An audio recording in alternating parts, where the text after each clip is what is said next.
how to repost somebody's story without being tagged.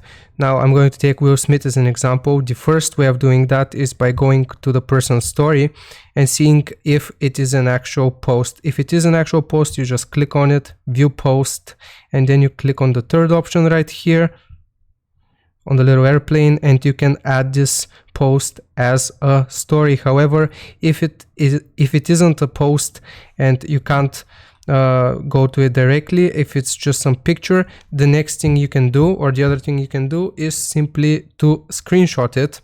Then you can crop it out and upload it to your story that way. Now, it obviously isn't going to take them to the link itself as a normal story would. However, this is a workaround. So for example, like that, you can crop it around and then you just add it to your story.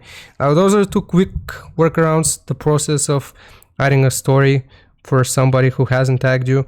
I hope you found this video useful. Leave a like and sub. I'll see you next time.